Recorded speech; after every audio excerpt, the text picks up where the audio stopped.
Bismillahirrahmanirrahim. Welcome, my dear student, in the course of ICT, Introduction to Computer and Communication Technology.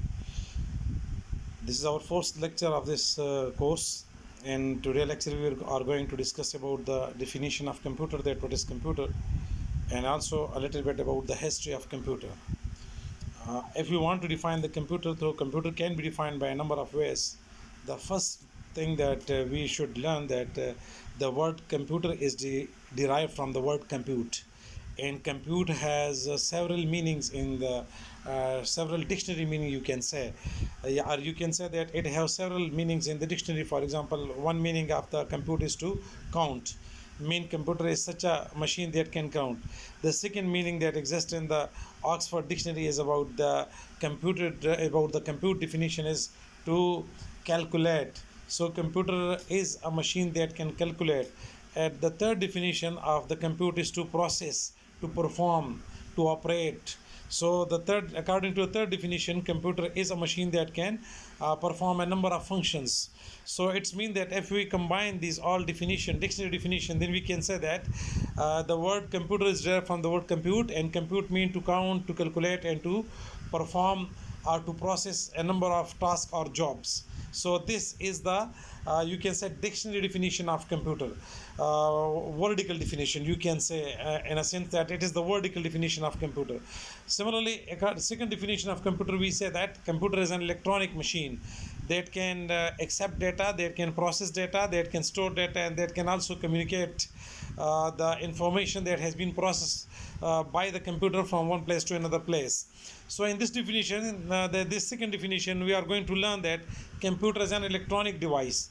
It is not being said that computer is an electrical machine. It is not being said that it is computer is a mechanical machine, electromechanical machine. It is defined as computer is an electronic machine. So electronic machine or electronic device means that it works on discrete data. By discrete, we mean that computer works on the predefined set of intervals. What does mean by the predefined set of intervals? By the predefined set of intervals, we mean that computer works on not continuous data, but it works on the discrete data. Discrete data mean that it works on 0 1. So the supply of computer in computer is not continuously. The supply of computer is in the form of discrete, mean 0 1 form. Mean if there is a plus voltage in computer, so there would be a minus voltage in computer. For example, if we consider that the CD-ROM takes plus 5 volt, so it's mean it also will create minus 5 volt. Mean plus 5 volt will create 1 and the minus 5 volt will create 0. The presence of current or signal in the computer world is represented by 1, and the absence of current is represented by 0. So in this case, or in this sense, we say that when we say that computer is a digital machine, a computer works on it is an electronic machine, we say that it works on discrete data. So when someone says the computer works on 0 1, by 0 1 mean that it is works on the presence and the absence of computer of electric currents or signals. So if we define it by a wave of computer, especially by a digital wave, then we say that the peak of the wave is called represent 1, and the trough or bottom of the wave represents 0. So in this case, 0 1 0 1 0 1 create also a sequence of 0 1 sequence creates you can say byte, and this byte of 7 or 8 bits in computer world is called what? Is called a single character. So that will be discussed later on in this course. So for the time being, we are saying that computer is an electronic machine. Electronic mean that it works on discrete or well defined interval of electricity. Then it can accept data. Accept data mean computer can accept data in the form, as we have discussed in the last lecture, that it can you can say that it can accept data in the form of audio, in the form of alphabetic, in the form of numeric, in these all forms it can accept data. Similarly, we can say that it can accept data, it can process data, mean it can perform the required operation on data, it can store this data in its memory permanently or temporarily. It can store this data, and then we say that this data can be communicated and it can also provide us accurate and update results, and can also communicate this data from one place to another place, either locally or globally. So this is the second definition of computer, that computer is an electronic machine that can accept data, process data, store data, and provide us accurate and update results. It also communicate this process from or information to somewhere else where you want to communicate it. इसी तरह हम ये भी कह सकते हैं बेटा कि ये जो इस वक्त हम कंप्यूटर की थर्ड डिफिनीशन कर रहे हैं, तो according to third definition of computer we can say that computer is the combination of hardware and software. As we have discussed in the last lecture, that hardware are physical components of computer and software mean logical component of computer.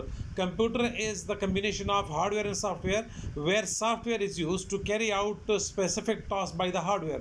इसका मतलब ये होता है कि जहाँ पर बेटा software जो है वो हार्डवेयर से वो रिक्वायर्ड और टास्क परफॉर्म करता है कि जिसके लिए यूज़र ने डेटा इनपुट किया होता है. We can say that computer can also work on the predefined set of instruction. Computer जो है वो प्रीडिफाइंड सेट ऑफ इंस्ट्रक्शन पे काम करता है, जिसको हम ऑपरेटिंग सिस्टम कहते हैं. ठीक है बेटा. So these are all the definitions of computer as we have discussed it in the last lecture. The basic components अगर हम कंप्यूटर का देख ले तो ये इनपुट है, CPU या प्रोसेसर है, आउटपुट है, ठीक है ना, स्टोरेज है, और इस तरह से कम्युनिकेशन है. ये बेसिक कंपोनेंट्स कंप्यूटर के 5-6 कंपोनेंट कंप्यूटर के बनते हैं. ठीक है बेटा. ये अब कंप्यूटर की डिफिनीशन हो गई. 3-4 डिफिनीशन पॉइंट ऑफ व्यू से हमने कंप्यूटर को डिफाइन कर दिया है. अगर हम कंप्यूटर की हिस्ट्री को देख ले तो it start from basically 500 years BC. का मतलब यही होगा बेटा कि चूँकि जब से ह्यूमन ने ये काउंटिंग और कैलकुलेशन शुरू की उस वक्त की बात है. तो काउंटिंग और कैलकुलेशन अगर हम देख ले तो वो जो केव का दौर था जिसमें इंसान गारों में रहता था, उस वक्त से उसने ये काउंटिंग का काम शुरू किया. पहले वो स्टोन्स के ज़रिए से काउंट करता था, फिर उसने ये स्टोन्स की बजाय जो है वो छोटे स्टिक्स जो है वो ट्री के या वुड के वो यूज़ करने शुरू की, क्योंकि स्टोन भारी होते थे, उसको रखना मुश्किल होता था. फिर वो छोटे छोटे स्टिक्स इस्तेमाल होने लगे. फिर आहिस्ता आहिस्ता उन्होंने उन स्टिक्स को जो है वो उसकी बजाय ज़मीन पर लाइनें खींचनी शुरू कर दी.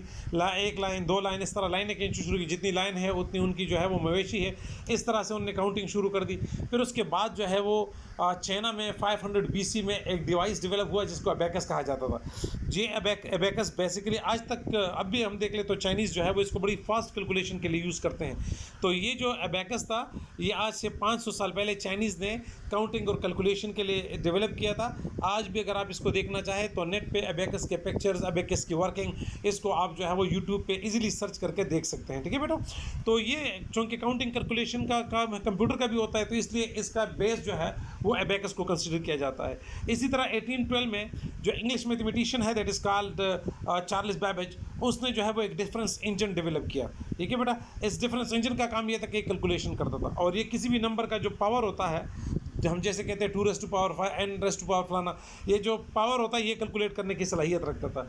इस बाबिज के इस इंजन का जो आइडिया था, ठीक है ना जी, उसको उसने ट्राई किया कि इसको कन्वर्ट कर दे एनालिटिकल इंजन में.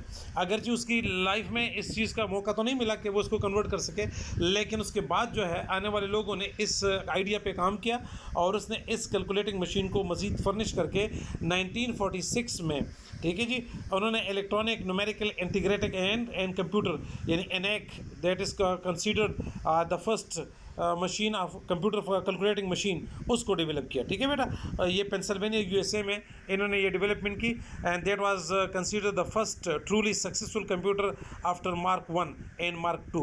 Mark 1 और Mark 2 के बाद ये पहला जो है वो सक्सेसफुल कंप्यूटर कंसीडर किया जाता था in the history of computer science. तो ENIAC जो है वो उसमें कुछ डिफिशिएंसी थी, ड्रॉबैक्स. एक तो ये था बेटा कि it is use serial lines for processing. Number 1 कि ये जो प्रोसेसिंग करता था line by line serial wise करता था, सीक्वेंस में करता था. और ये जो है वो no storage facility was available, storage इसमें नहीं हो सकती थी बेटा. It use decimal number instead of the binary number system. उसमें 1 2 3 जो है वो यूज़ किए जाते थे इंस्टेड ऑफ जैसे आजकल कंप्यूटर बाइनरी नंबर पे काम करता है, ये सिस्टम नहीं था. तो ये ड्रॉबैक्स थे. ठीक है बेटा. इन ड्रॉबैक्स को ओवरकम किया गया EDVAC में. ठीक है. Electronic discrete variable automatic computer में जो 1950s में डेवलप हुआ, उसमें इन चीज़ों को जो है वो ओवरकम करने की, ये जो ड्रॉबैक्स ऊपर डिस्कस हुए, इन ड्रॉबैक्स को ओवरकम करने की कोशिश की गई. और जो फर्स्ट मशीन डेवलप हुई जो प्रॉब्लम सॉल्विंग के लिए दुनिया में यूज़ होने लगी, that was consider as EDVAC. तो EDVAC की डेवलपमेंट 1950s में हुई और ये जो ENIAC है दैट वाज डेवलप इन 1946. ठीक है. इन एफर्ट से कम से कम इतना हुआ कि कंप्यूटर जो है उसमें वो प्रॉब्लम्स के जो ह्यूमन फेस करता था अपने प्रॉब्लम को सॉल्व करने में, कम से कम वो जो है वो यहाँ से एलिमिनेट हुए, रिड्यूस हुए, और कम से कम बाकी जो प्रॉब्लम्स थे उन ऑल प्रॉब्लम की सोल्यूशन ह्यूमन को मिलने लगी। तो जो बड़े बड़े एडवांटेजेस थे कंप्यूटर के जो इस वक्त हमें नज़र भी आ रहे हैं, वो कौन कौन से एडवांटेज है, what are the main advantage of computer. हम कहते हैं कंप्यूटर कोई भी टास्क या जॉब परफॉर्म करते हैं तो बहुत स्पीड से करता है। वन तो ये है कि ये जो है वो मेगा हार्ट्स की बजाय अब गीगा हार्ट्स में काम करने आने वाले दौर में ये जो है वो मज़ीद स्पीड इसकी इंक्रीज़ होगी। तो कंप्यूटर जो है वो हार्ट्स और फिर हार्ट से जो है वो मेगा हार्ट्स और फिर giga heart. What is hearts? The number of instruction executed पर सेकंड इज कॉल्ड हर्ट्ज। जितने ये कंप्यूटर की स्पीड कहलाती है। कंप्यूटर की स्पीड्स को नापने का जो यूनिट है वो क्या है बेटा? वो हर्ट्ज है। उस वक्त मेगा हर्ट्ज और गीगा हर्ट्ज में कंप्यूटर प्रोसेसिंग करता है। तो एक तो ये कंप्यूटर जो कोई भी टास्क या जॉब परफॉर्म करता है तो बहुत स्पीड में करता है। सेकेंडली ये बेटा कि कंप्यूटर जो है वो स्टोरेज है, ह्यूज अमाउंट में कंप्यूटर आपका डेटा स्टोर कर सकता है। तो इसका मतलब ये हुआ कि कंप्यूटर जो है वो जो हम बहुत से रजिस्टर्स में और फाइल्स में डेटा, बहुत सी स्पेस हमारा ऑक्यूपाई होता था और हम ज़ाया होता था और उसमें हम स्टोर रखते थे। एक ही कंप्यूटर के हार्ड डिस्क में आप जो है वो नंबर ऑफ़ डेटा सेव कर सकते हो। ऑडियो है, वीडियो है, दिस जो है वो स्टैटिक डेटा है, टेक्स्ट डेटा है, कोई भी टाइप ऑफ डेटा आप कंप्यूटर के हार्ड डिस्क में सेव कर सकते हैं। ठीक है बेटा, इस वक्त आप देख लो ना, पहले एक एक जो है वो उस पर क्या नाम है मूवी को रिकॉर्ड करने के लिए आपको कितने cassettes, audio video cassettes use करने पड़ते थे। अभी आप देख लो एक हार्ड डिस्क में आपके पास कितने जो है वो मूवीज़ आ जाती है, कितने बुक्स आ जाते हैं, थाउजेंड्स ऑफ बुक्स जो है वो एक एक हार्ड डिस्क में होते हैं। बल्कि अगर मैं सिंपली आपसे बात कर लूँ बेटा, तो एक हमारे मोबाइल में जिसका रोम ज़रा ज़्यादा होता है, मेमोरी ज़रा ज़्यादा अच्छी होती है, तो उसमें आप थाउजेंड्स ऑफ बुक अपने पास सेव कर सकते हैं PDF फॉर्म में। इस तरह कंप्यूटर की प्रोसेसिंग जो है कि कंप्यूटर जो है वो ए नंबर ऑफ टास्क और जॉब परफॉर्म कर सकता है। ह्यूमन के लिए हर टास्क और जॉब परफॉर्म करना पॉसिबल नहीं होता, लेकिन कंप्यूटर जो है चूँकि प्रीडिफाइंड सेट ऑफ इंस्ट्रक्शन पे काम करता है, इसलिए इसको जो भी इंस्ट्रक्शन दी जाए उस इंस्ट्रक्शन के मुताबिक ये सारी प्रोसेसिंग करता है। इस तरह कंप्यूटर का एक बहुत बड़ा प्लस एक्यूरेसी है। एक्यूरेसी मीन कि जो रिजल्ट आपको चाहिए, computer provide us the accurate and correct result that has been processed by. ठीक है, तो करेक्ट और एक्यूरेट रिजल्ट जो है इसको एक्यूरेसी कहा जाता है। इस तरह कम्युनिकेशन है कि हम कंप्यूटर के ज़रिए डेटा को विद नो टाइम जो है वो पूरी दुनिया तक सेंड कर सकते हैं, सब लोगों के साथ शेयर कर सकते हैं, जो इससे पहले ऐसे पॉसिबल नहीं था। हम या तो वर्बल कम्युनिकेशन करते थे या अगर टेक्स्ट कम्युनिकेशन करते थे उसके लिए हम फैक्स मशीन यूज़ करते थे। वो भी आप एक पर्सन को फैक्स करते थे, फिर उसके बाद दूसरे पर्सन को फैक्स करते थे। नंबर ऑफ टाइम जो है वो आप, वो भी अगर किसी के पास फैक्स होता तब पॉसिबल था, वरना अदरवाइज कम्युनिकेशन ऐसे पॉसिबल नहीं होती।